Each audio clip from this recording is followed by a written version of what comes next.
को समझने के लिए। अब हम दूसरे सिद्धांत की ओर जाएंगे, उसको किसने दिया था? बर्नौली और स्कॉट ने दिया था। तो नेक्स्ट सिद्धांत लिखेंगे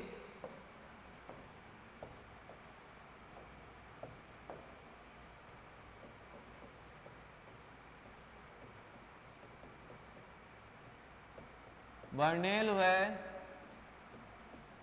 स्कॉट का सिद्धांत।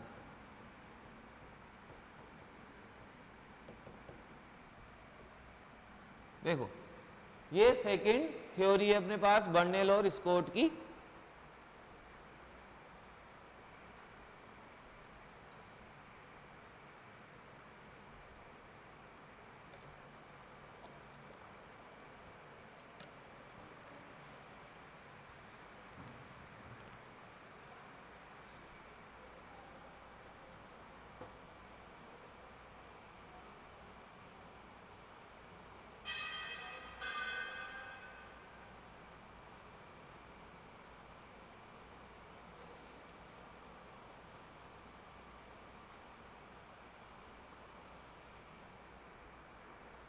देखो बर्नौली और स्कॉट थ्योरी, बर्नौली और स्कॉट ने ठोस अवस्था और द्रव अवस्था से, जो गैस अवस्था और ठोस अवस्था से उसको द्रवों को कंपेयर नहीं किया, मतलब तुलना नहीं करी कि ठोस ऐसे हैं, ठोस जैसे द्रव हैं, द्रव गैस जैसे हैं, ऐसे कुछ भी नहीं किया। उन्होंने क्या बोला कि जो ठोस और द्रव और गैस होती है उनमें पैकिंग, जो अणुओं की क्या होती है, संकुलन होता है, वो अव्यवस्थित होता है। तो ये सिद्धांत किस पे बेस है? ये सिद्धांत द्रव अणुओं के, ये सिद्धांत द्रव अणुओं के अव्यवस्थित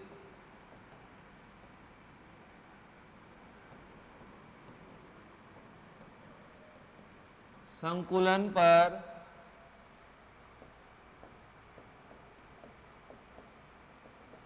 आधारित है। अव्यवस्थित संकुलन पर आधारित है, ठीक है। मतलब जो द्रव के अणु होते हैं वो अनियमित रूप से क्या रहते हैं? व्यवस्थित रहते हैं। इनकी दीर्घ परास व लघु परास व्यवस्थाओं में से लघु परास व्यवस्था ज्यादा होती है। फिर अपन लिखेंगे इन्होंने इस सिद्धांत में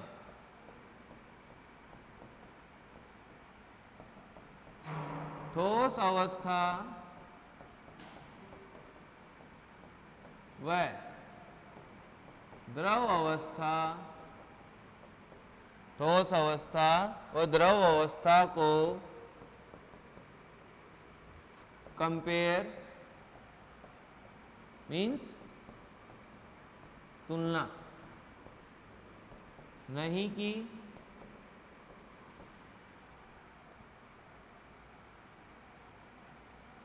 तुलना नहीं की, बल्कि इन्होंने यह माना कि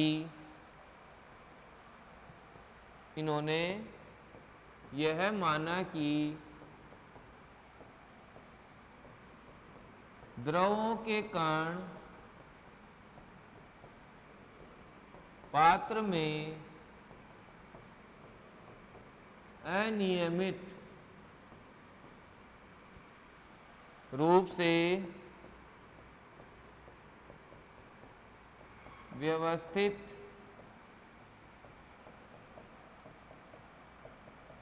होते हैं। देखो बर्नौली स्कॉट का मेन मुख्य फोकस था अव्यवस्थित संकुल,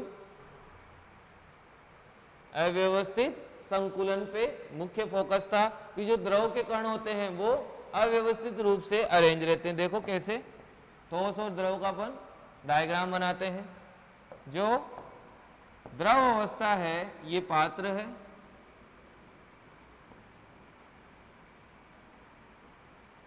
ठीक है। इसमें जो अणुओं की संरचना है वो किस प्रकार से रहेगी, देखो ये एक अणु है, इसके आसपास में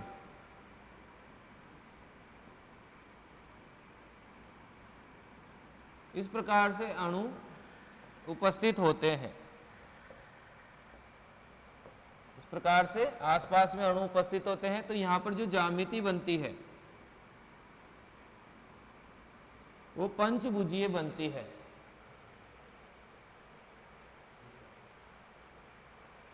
पंचभुजीय ज्यामिति बनती है। और जबकि गैस होती है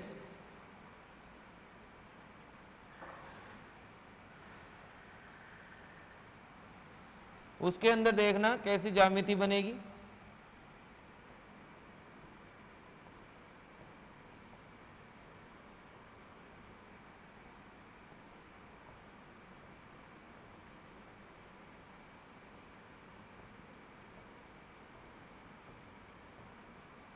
ये गैस के ठोस के अणु हैं, इनमें ये सेंटर ले लो, ये सेंटर ले लो, ये सेंटर ले लो, ये सेंटर ले लो, ये सेंटर ले लो।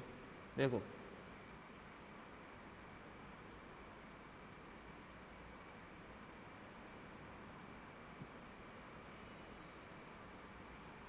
ये द्रव है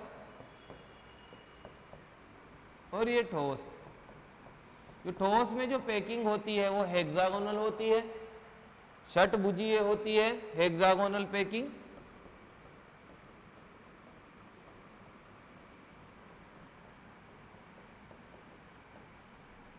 और जो द्रव होती है उसमें कौन सी होती है, पंचभुजीय, पेंटागोनल पैकिंग। मतलब जो ठोस होते हैं उसमें षष्टभुजीय पैकिंग होती है और अणु आसपास में होते हैं, उपस्थित होते हैं नियमित। और इसमें क्या होते हैं, अणु नियमित नहीं होते हैं, पेंटागोनल क्या होती है, पैकिंग होती है। तो इन दोनों का अंतर लिखेंगे और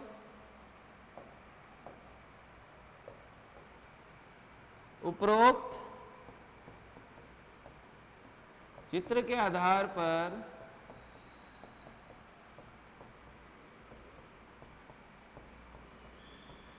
हम कह सकते हैं कि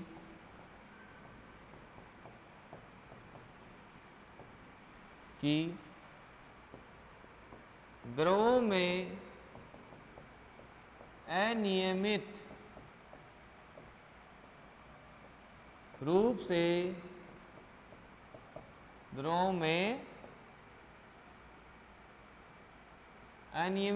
से अणु व्यवस्थित होते हैं तथा इनका संकुलन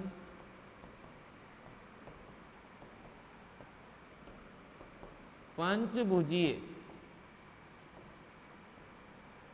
पेंटागोनल, पंचभुजीय पेंटागोनल होता है तथा यह है ढीला संकुलन होता है। मतलब क्लोजली पैक नहीं होते हैं,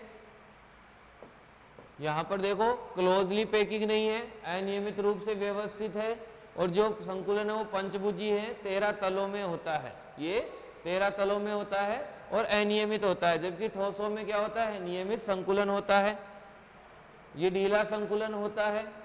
नेक्स्ट, अणुओं की लघु परास व्यवस्था होती है द्रवों में। लघु परास और दीर्घ परास क्या होती है, देखो जो लघु परास होती है वो इस प्रकार से होती है कि ये ए अणु है, ये बी है, ये ए है और बी है, इसके बाद अलग ही सी आ गया हो, मतलब इतनी सी दूर चला वो और नया अणु आ गया हो, नई व्यवस्था आ गई हो, अणु नई व्यवस्था आ गई हो, नहीं, तो वो क्या होती है, लघु परास होती है। जबकि दीर्घ परास क्या होती है, बहुत लंबी एक ही व्यवस्था चलना। ठीक है, इस तरह से तो ये वाली होगी दीर्घ परास, ये होगी लघु परास। तो जो द्रव होते हैं उनमें अनियमित व्यवस्था होती है अणुओं की, मतलब थोड़ी सी दूर बाद जाके व्यवस्था चेंज हो जाती है। अभी 3-3 बैठे हैं अणु, फिर 4-4 बैठ रहे हैं, फिर 5-5 हो रहे हैं, फिर एक ही जगह 10 का झुंड बना हुआ है। तो अलग अलग व्यवस्था होती है अणुओं की। तो यहाँ पर जो परास आता है, रेंज आती है कि अणुओं की व्यवस्था किस रेंज तक एक जैसी है। तो द्रवों में ये होती है लघु और जबकि ठोसों में होती है ये दीर्घ। तो हम लिखेंगे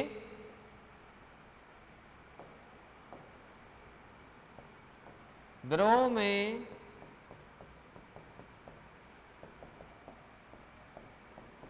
अणुओं की लघु परास व्यवस्था होती है। ठीक है, तो ये सिद्धांत था किसका, बर्नौली और स्कॉट का। उन्होंने इस सिद्धांत का आधार बनाया था द्रवों की अनियमित संकुलन को, द्रवों के अनियमित संकुलन को उन्होंने आधार बनाया था। ठीक है, उन्होंने ठोस और द्रव को कंपेयर नहीं किया कि ठोस में ऐसे गुण होते हैं, द्रव में उसके समान गुण होते हैं, और गैस में जैसे पहले वाले सिद्धांत में किया था, कंपैरिजन किया था। उन्होंने सीधा सीधा बोला कि जो पात्र होता है उसमें द्रवों के कण अनियमित रूप से व्यवस्थित होते हैं, इनका जो संकुलन होता है वो पंचभुजीय होता है, मतलब एक अणु 5 अणुओं से घिरा हुआ रहता है और वो अनियमित होता है, जबकि ठोसों में संकुलन नियमित होता है। ठीक है, और ये संकुलन ढीला होता है, और यहाँ पर जो परास होती है वो लघु परास व्यवस्था होती है। तो ये था बर्नौली और स्कॉट का सिद्धांत द्रवों को समझाने के लिए कि द्रव में इतनी नियमितता क्यों नहीं होती, इतने ठोसों के समान उनमें घनत्व वगैरह ज़्यादा क्यों नहीं होते हैं। तो उन्होंने बताया कि उसके बीच में क्या होता है, वेकेंट स्पेस हो रखा है, थोड़ा बहुत अनियमित व्यवस्था हो रखी है। नेक्स्ट लास्ट अपन पढ़ेंगे द्रवों का आयरिंग सिद्धांत। लास्ट टॉपिक आएगा अपना इसका, द्रवों के लिए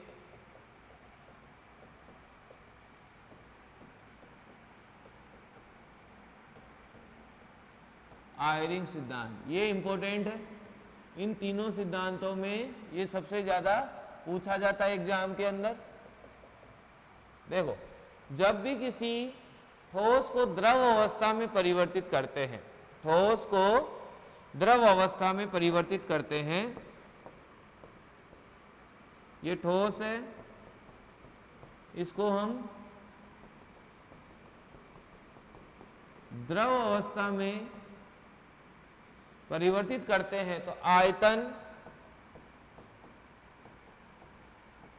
10% इंक्रीज होता है, आयतन 10% इंक्रीज होता है, और जो इंटरमोलिकुलर डिस्टेंस है, अणुओं के बीच की जो डिस्टेंस है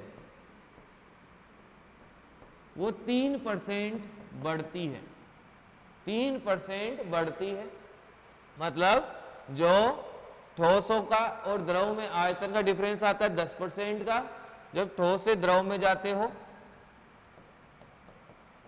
ठोस टू द्रव में जब हम जाते हैं तो आयतन 10% इंक्रीज होता है, और जो अंतर नाभिकीय दूरी है, इंटरमोलिकुलर डिस्टेंस है, वो 3% बढ़ती है। मतलब ये ठोस के कण हैं,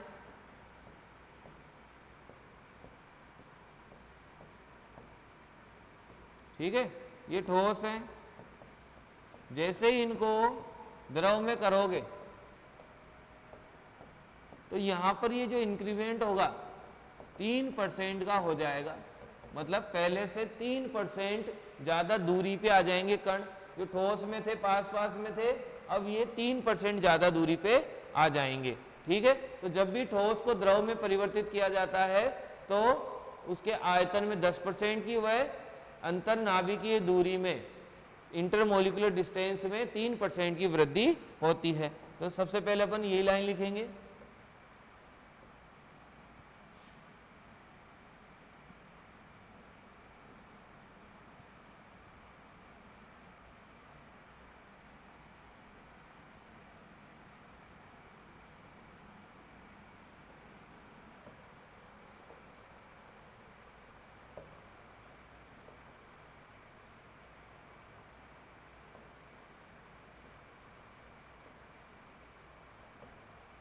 पहली लाइन आएगी अपने, जब ठोस अवस्था को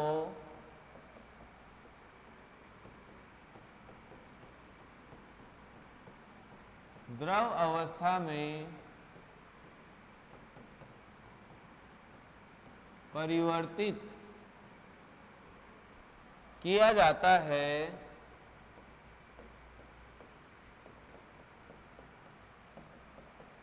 तो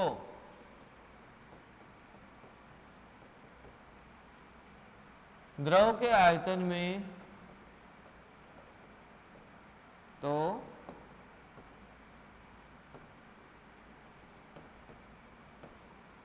आयतन में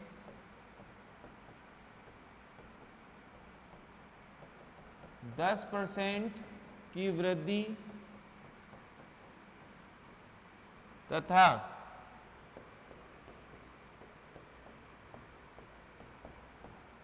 अणुओं के मध्य 3% की अंतरनाभिकीय दूरी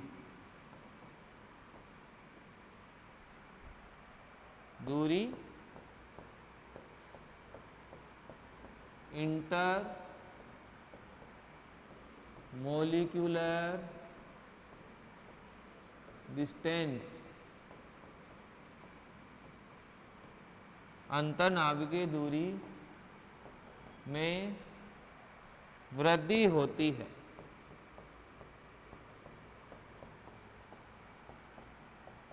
ठीक है, तो जब द्रव को ठोस में ठोस को द्रव में कन्वर्ट किया जाएगा तो उसके आयतन में 10% की और जो इंटरमोलिकुलर डिस्टेंस है उसमें 3% की वृद्धि होगी।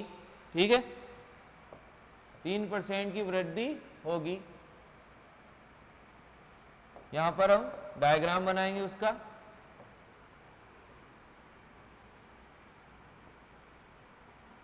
देखो,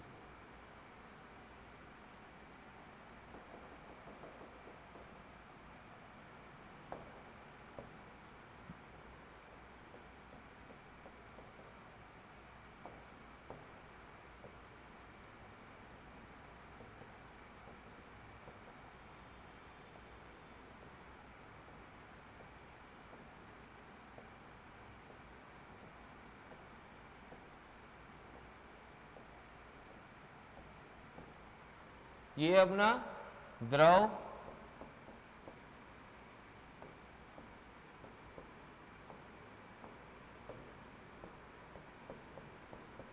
अवस्था में परिवर्तन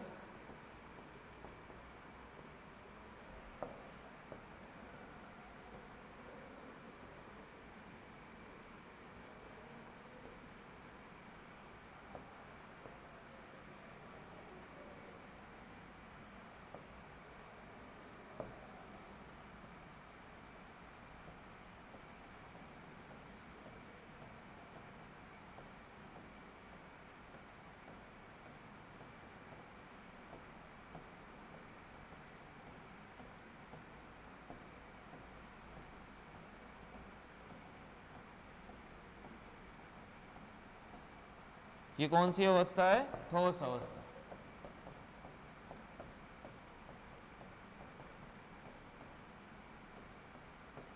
देखो, अब आयरिंग के अनुसार जैसे ही ठोस को द्रव अवस्था में कन्वर्ट किया तो इसके देखो आयतन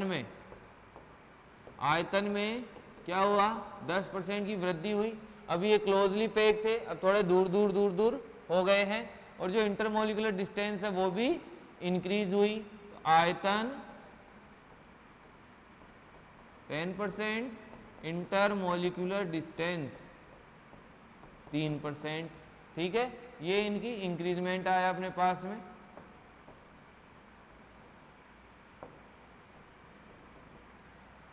अब जो ये आयतन 3% बढ़ा, मतलब क्या हुआ कि ठोस की तुलना में द्रव में 3% खाली स्थान आया। जो ठोस था जब उसको द्रव में कन्वर्ट करा तो 3% क्या आया? खाली स्थान आया।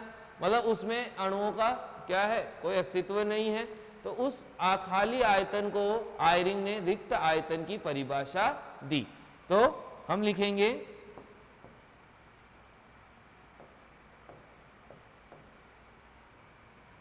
चूंकि अंतर नाभिकीय दूरी में 3% का इजाफा हो रहा है,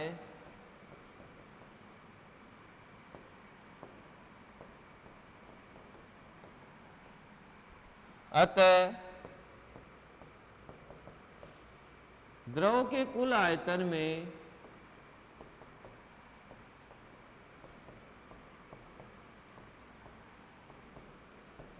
3% आयतन मुक्त रहेगा, 3% आयतन मुक्त रहेगा। इस मुक्त आयतन को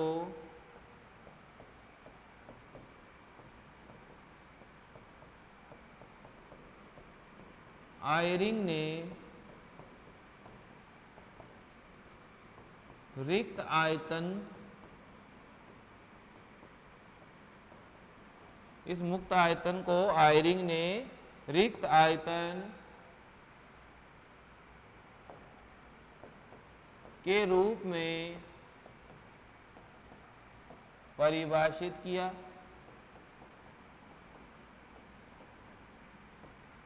ठीक है, इस रिक्त आयतन बताया उसने कि जो खाली स्थान रह रहा है 3% अंतर्नाभिकीय दूरी में इंक्रीजमेंट की वजह से, तो ये क्या हुआ अपना मुक्त आयतन या रिक्त आयतन हुआ। अब अणुओं के अंश की गणना करी, जो आयरिंग था उन्होंने अणुओं के अंश की गणना करी कि मुक्त आयतन को हटाने के बाद द्रव के कितने अणु बचेंगे और ठोस के कितने अणु बचेंगे। तो आयरिंग के अनुसार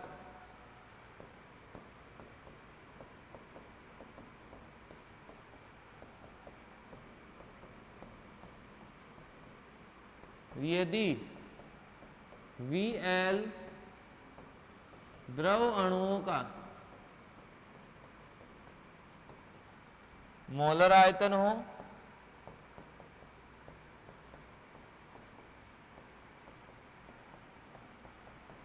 वह VS ठोस अणुओं का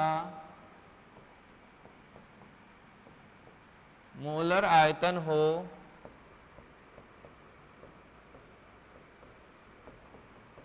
तो द्रव के अणुओं का अंश, द्रव के अणुओं का अंश कितना आ जाएगा। देखो इस डायग्राम को देखने पे ये पता पड़ता है कि इसमें कुछ ठोस के कण भी है और कुछ द्रव के कण भी है। ठीक है, कन्वर्जन हो रहा है तब। अब इसमें से कुल द्रव के अणुओं का कितना रहेगा, कुल द्रव के अणुओं का अंश कितना रहेगा। जो लिक्विड है उसमें से जो सॉलिड है उसको अपन हटा देंगे, जो लिक्विड है उसमें सॉलिड को हटा देंगे और लिक्विड के कुल अणुओं का भाग दे देंगे। तो अपने पास अंश कितना आ जाएगा, फ्रैक्शन। फ्रैक्शन अपन को लिखना पड़ेगा, अंश कितना हो जाएगा, VL minus VS upon VL। ये द्रव के अणुओं का अंश हो गया अपने पास में। टोटल अंश कितना होता है, कुल अंश 1 होता है किसी भी चीज का। कुल अंश जैसे अपन बोलते हैं मोल भिन्न, मोल प्रभाज, मोल फ्रैक्शन, तो मोल फ्रैक्शन की वैल्यू पूरी कुल कितनी होती है, 1 होती है। इसी तरह से ठोस व द्रव के अणुओं का अंश भी कितना रहेगा, कुल 1 रहेगा। ठीक है, तो यहां पर हम लिख देंगे अतः ठोस के अणुओं का अंश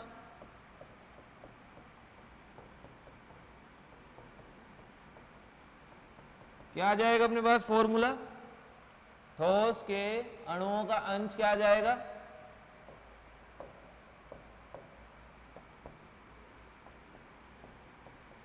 कुल अंश माइनस द्रव अणुओं का अंश,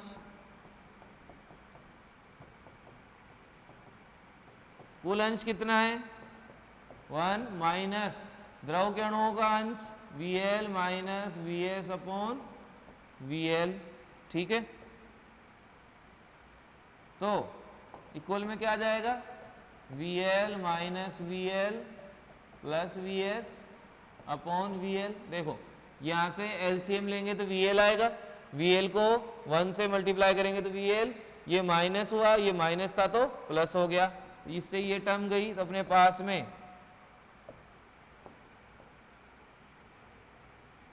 ठोस के अणुओं का अंश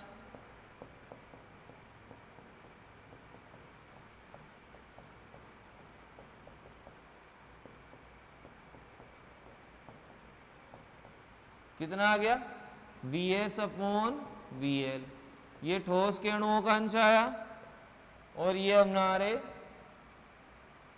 द्रव के अणुओं का अंश था।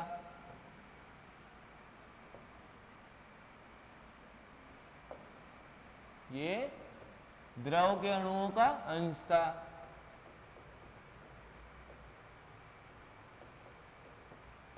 ठीक है, द्रव के अणुओं का अंश था। तो आयरिंग ने क्या सिद्धांत दिया, आयरिंग ने बोला कि जब ठोस अवस्था को द्रव अवस्था में परिवर्तित किया जाता है तो 3% इंटरमोलिकुलर डिस्टेंस बढ़ती है। इंटरमोलिकुलर डिस्टेंस बढ़ने के कारण कुल आयतन में 3% भाग ऐसा रहेगा जिसमें कोई अणु उपस्थित नहीं होगा। अब अणु उपस्थित नहीं होगा उस आयतन में तो वो वाला आयतन क्या कहलाएगा, मुक्त आयतन कहलाएगा। तो कुल आयतन में फिर हमने द्रव के अणुओं के अंश की गणना करी तो वो कितना हुआ VL माइनस VS, मतलब लिक्विड में से अपन सॉलिड को घटा देंगे तो हमारे पास में क्या आ जाएगा, अंश आ जाएगा। और ऐसे ही ठोस के अणुओं का अंश के लिए कुल अंश में से द्रव के अणुओं का अंश को माइनस कर देंगे।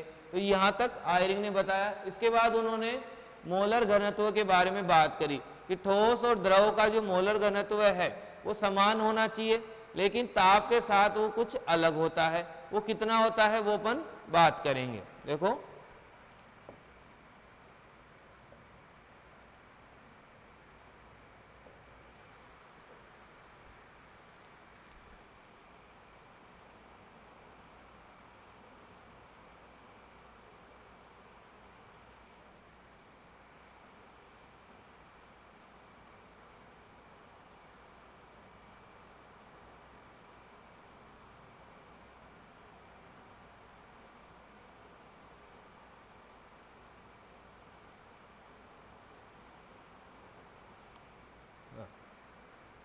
अब आयरिंग ने क्या करा, वाष्प, देखो जब अणुओं का अंश आ गया अपने पास, इसके बाद आयरिंग ने बोला कि जब ताप बढ़ाते हो तो क्या बढ़ता है, मुक्त आयतन भी बढ़ता है। मुक्त आयतन बढ़ते बढ़ते इतना हो जाता है कि वो गैस के मुक्त आयतन के समान हो जाता है। मुक्त आयतन जब बढ़ेगा तो गैस के मुक्त आयतन के बराबर हो जाएगा। उस टाइम में गैस और द्रव दोनों का मुक्त आयतन क्या हो जाएगा, समान हो जाएगा। तो आयरिंग ने लिखा, आयरिंग के अनुसार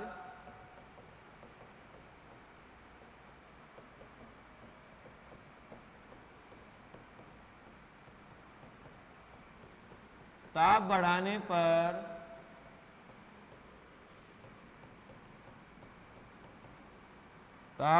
पर द्रवों के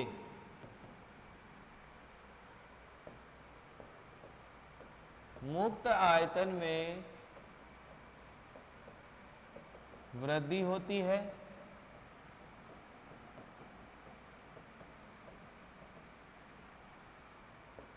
एक ताप पर द्रव व गैस का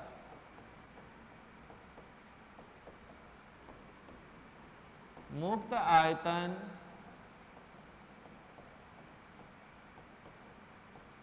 समान हो जाता है।